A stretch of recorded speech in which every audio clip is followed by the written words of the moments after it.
right, we're back together.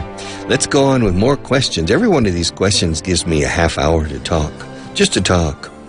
But I was talking about racehorses. You know, my first question was, do racehorses need to be trained? Yes, they do. But I started talking about horses. And then I started talking about the Mongols, the domestication of the horse, the taming of the horse. I think it was about the year 6,000 BC, 8,000 years ago, I think, was the domestication of the horse. One of the most important factors in history. I mean, if you talk about, you know, what are the most important inventions or developments in history? Well, probably the most important of all was the harnessing of fire. To harness.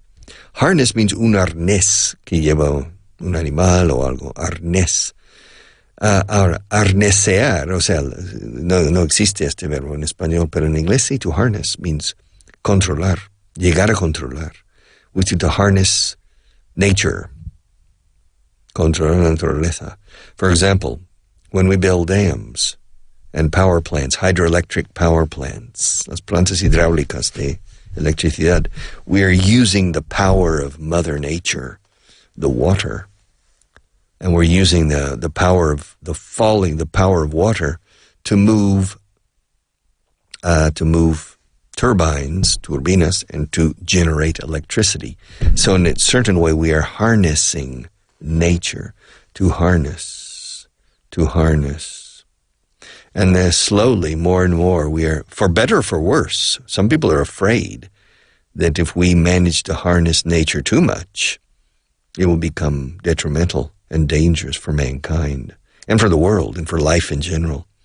Don't know, because always there are good guys and bad guys. Nature is very powerful. If you harness nature, the splitting of the atom, if we manage to develop fusion and superconductivity, we're taking control of electrons. Totally. The day we totally control electrons, then we can do anything. And so it can be dangerous if it gets in the hands of the bad guys. But up throughout history, the good guys have always ended up winning. Who wins, really, in life? Good guys or the bad guys? Who wins? Who's winning? For me, I think the good guys are winning. I think in the long run, the good guys win. If the bad guys won, I think life would have ended sometime many, many years ago. But it's an interesting question. These very basic philosophical questions. Who's winning? The good guys or the bad guys? Corruption exists everywhere. So you would think that the bad guys are winning because the corrupt always end up winning. That's not true. They don't always end up winning. The dictators, most dictators, I don't know, that's an interesting story. Do most dictators end up being killed or overthrown, or do most of them die peacefully on their deathbed? To die peacefully on their deathbed, en su lecho de muerte. Francisco Franco was a dictator. He could be considered a hard dictator or a soft dictator, but basically he was the man in charge. He was el caudillo de España por la gracia de Dios, is what they said. And he died peacefully on his deathbed at the age of 83,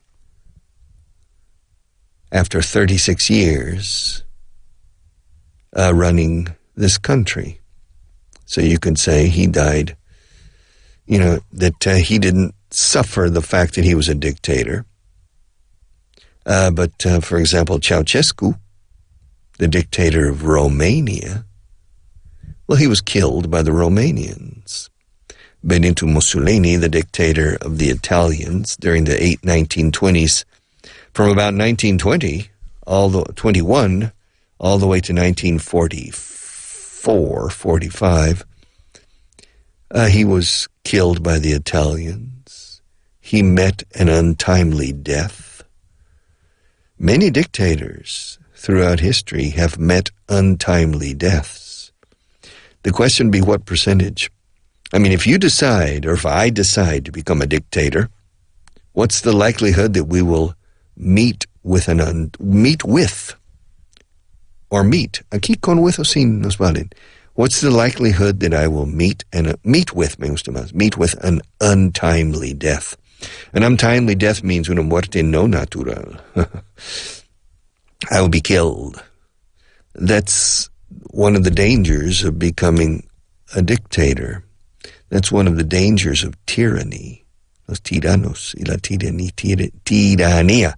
Tyrant. A tyrant is a person who exercises tyranny over the people. And the people, and it's very effective to be a tyrant in the short run, in the medium run. In the long run, things catch up with you. And other people who aspire to power end up deposing you and often assassinating you. So it's a pretty dangerous job. I mean, if you look at the job description, se ofrece trabajo. Y las exigencias, or you would say the required job requirements. You need to be strong. You need to be harsh. And you need to know that you run a risk of assassination. That somebody will kill you. My God, if you look at the life, for example, after the taking of Spain by the Muslims, after 7/11, Islamic Spain, and you observe the life in Cordoba of the leaders, the jeques or whatever you called them at that time, it was pretty precarious. You could be easily knocked out of your position. Very dangerous. If you look at all the dictators in Latin America from the period of the independence, if you look at from 1820 to 1973, 1973 was the year in which Salvador Allende was assassinated in the presidential palace in Santiago de Chile. He was assassinated. I think that's the last known assassination. I can't remember any subsequent assassinations of a Latin American president. Can you? Or dictator. There have been a lot of... How many dictators have there been in Latin America since Simon Bolivar and San Martin and Bernardo O'Higgins? I mean, how many have there been? Hundreds of them. How many of them met with an untimely death? There's a book that I hate, a novel that I hate, but I'm glad I read it. And to tell you the truth, I hate it so much because it is so good. It's a brilliant novel, but I hate it, and I'll never read it again. But it made an impact on me, which is probably the objective of the author. The author was Gabriel García Márquez, the famous Colombian author who wrote Cien Años de Soledad, 100 Years of Solitude. After the publication and the enormous success of 100 Years of Solitude, I think his next novel was called El Otoño del Patriarca, The Autumn of the Patriarch in English. And it's about 300 pages or more, and it's basically one sentence almost, the entire book. I mean, there must be maybe 1-2 sentences per page. I mean, it's long, and it gives you the feeling of the length of a dictatorship. Forever. They last forever. The people are waiting for the dictator to die or for somebody to take over. But it never happens. And they keep waiting and waiting. And that's the feeling you get from reading the book. The book's brilliant because it conveys the feeling that people have when there's a 36-year dictator. I remember coming to Spain in 1972. I came in August of 1972, and Francisco Franco was the man in charge. And I lived here for 3 years, and he died 3 years later in 1975. Now, I wasn't necessarily, well, yes, I was anti-Franco, but I was not actively because I'm from a democracy. I come from a democratic country, a republic, the United States, and so I don't agree with the concept of dictatorship. Although intellectually I can agree with the concept of short-term dictatorship, like in Rome. In ancient Rome, during the Roman Republic, not the Roman Empire, the Republic, the figure of a dictator was accepted during times of great danger for Rome, in which it was necessary to give one person more power than usual in order to mobilize the Romans in their defense in a moment of danger, grave danger.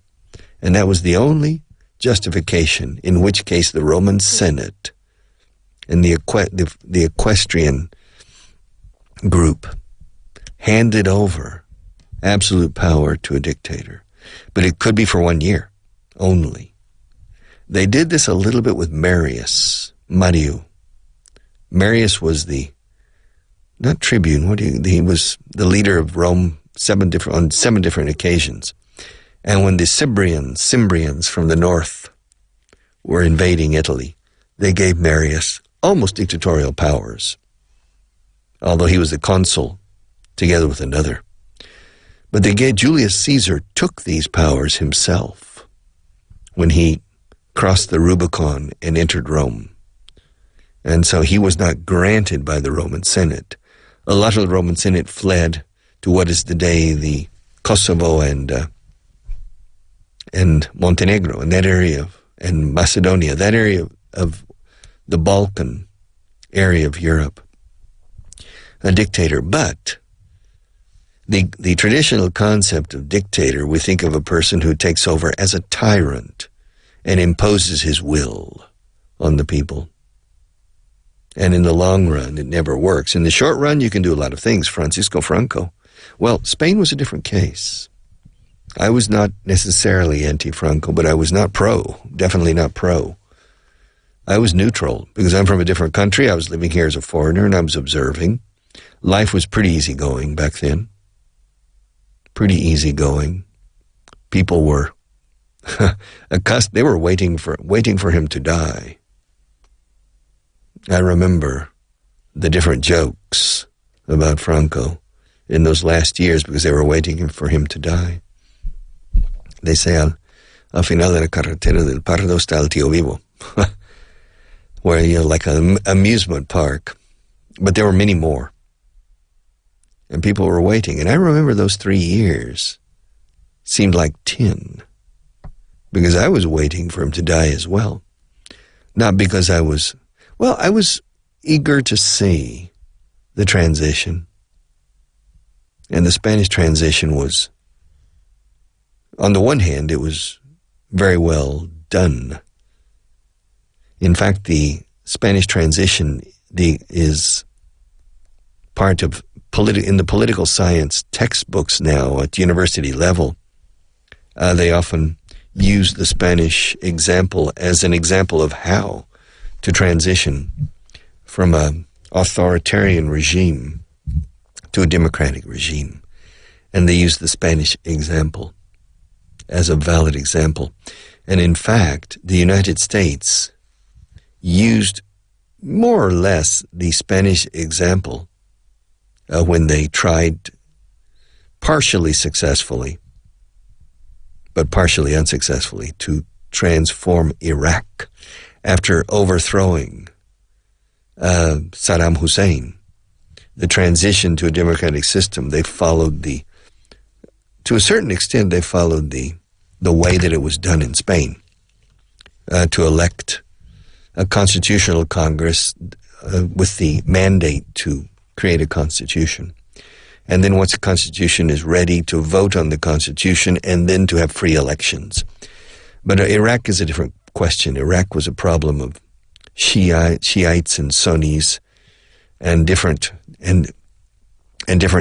groups, some Persians type people and the Arabs and what do you call the people up in Turkey and in the north of Iraq. I can't remember their names. My God. But in any case, it's a dictatorship. You can get things done. You don't need to worry about gaining consensus. I'm the dictator here. I'm in charge. I call the shots. My will be done. Hágase mi voluntad. And Francisco Franco, when he was the dictator of Spain, the caudillo, he decided it was necessary to electrify the country completely, and they built, 800 dams, 1,000 dams. I think it was 1,000 or 1,200. 1,200 presas in saltos de agua all over the country. And he said, the water from the Tagus will go to the Segura. And so you had the Trasvase Tajo Segura in order to irrigate Murcian land, and now the land down there is extremely productive. One of the most productive agricultural areas in the world is down in Murcia and in Almeria. Very, very productive. But without the water from the Tagus, it would not be possible. It would not be possible. And of course, the people in Toledo and complained, and the people in Extremadura, in Cáceres complained, and the people in those areas of Spain, and of course the people in Portugal, because the Tagus, the mouth of the Tagus River is in Lisbon, so the river passes through Portugal as well. But Franco decided that at the area of where is Bolarque, an area in the province in the area of northern Guadalajara, he decided to build this transfer, a big, very important public works project, an engineering project, to transfer the water from the Tagus River all the way, from northern Guadalajara all the way down to Murcia, crossing through Cuenca, part of Cuenca, Albacete, and down to Murcia. Quite a feat, quite an engineering feat. Feat, F-E-A-T, suena igual que pies, ¿no? Pero se escribe feat. A feat es una hazaña, una proeza. Quite an engineering feat means una proeza de ingeniería notable. Usamos quite a feat, quite an engineering feat.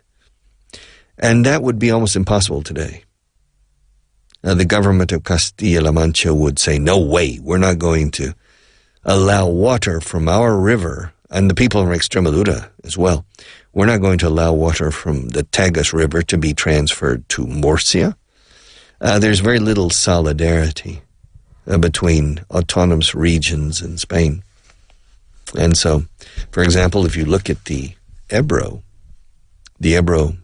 is born in Cantabria, very near Reynosa, and it flows down through La Rioja, down into Aragon, into the province of Zaragoza, and then it flows into the province of Lérida and down to Tarragona, and into Tortosa and out on the delta into the Mediterranean. Now, along the way, it serves for irrigation in certain areas. Very important. But these areas are much less important for Spain as a country in terms of agriculture than other areas that could receive water from the Ebro. You look at Valencia. Historically, Valencia, they had to, and they have always had to work very special projects of irrigation in order to have enough water. They have battles. People have been killed. Families have been killed in the province of Valencia because of stealing water, or during the night stealing water from, and in the city of Valencia there is one famous place where the elders had to sit down and make decisions about irrigation. Irrigation means riego, and how the water should be used, because water in Valencia and in Alicante and in Murcia and in Almería, of course, is a very limited or very scarce resource. And so water needs to be used in a very efficient way and shared. However, most of the water from the Ebro ends up in the Mediterranean Sea, which is fine because it's necessary ecologically for the oceans to receive water from the rivers. But the question is, of all of the water, of all of the caudal, as you say, the flow that starts, what percentage of it reaches and flows into the Mediterranean? Probably 98%, and only 2% is taken out for irrigation and for other uses. Maybe if you can increase that to 5%, another 3% could go to Valencia, taking it out on the Trasvase. I don't know what percentage of the water. I've never seen that. I've never asked that question on the Trasvase Tajo Segura to look at this. You know, people get emotionally involved in these questions, and I understand it. Why should the Ebro is an Aragonese river? Why should we allow the Valencianos or Murcianos to enjoy our water? It's ours. And I understand it. It's an emotional argument. But are you actually using it? Are you taking advantage of it? I don't know. Okay, porcentaje. I'm going to put it in Spanish because del agua del Tajo va al trasvase Tajo Segura. I'm sure I will not find the answer. Trasvase Tajo Segura es una de las obras hidráulicas de ingeniería más grandes realizadas en España. Interesting. In English. There's an English edition. The Tagus Segura water transfer is one of the largest works of hydraulic engineering ever produced in Spain. Water from the Tagus River is channeled through this transfer system from the reservoirs of Entre Peñas and Buendia into the Talav Reservoir on the Mundo River, a tributary of the Segura River. Okay. Now, when was it built? The transfer project was begun in 1932. The origin of the system dates back to, this is during the Second Republic, when the Minister of Public Works, Indalecio Prieto, a member of the Spanish Socialist Party, entrusted engineer Manuel Lorenzo Pardo with the formulation of a plan for the management of national water resources. A year later, in 1933, he presented the Plan Nacional de Obras Hidráulicas, the National Plan of Hydraulic Works, which included the Tagus Segura water transfer. However, for various reasons, the plan was never realized. The transfer system project was resumed. Resume means reanudar. Resume, no significa resumir. Amigo falso aquí, total. The transfer system project was resumed in 1966. Okay. And it was completed in the 1970s. So it was a Franco project. Well, originally it was a Indalecio project, Indalecio Prieto project. So it began as a socialist project, but Francisco Franco, who was a national socialist, decided to resume, to take up the project and start it again. I've been to Bolarque, and it's quite impressive. The pipelines going up 200, and the distance is 292 kilometers. 292 kilometers. And that's pretty long. It's almost 300 kilometers. But what I don't know is how much it truly affects the downstream flow of water. How much water is extracted really? Because when you go to Toledo, you see the Tagus. When you go to, of course, to the areas of La Vera, the Tagus travels through there, through northern Cáceres, and it goes into Portugal. And if you cross the bridge in Lisbon, you see that the Tagus is 1 kilometer wide. It's quite impressive. But the exact things is for another day. I have to go. Take care.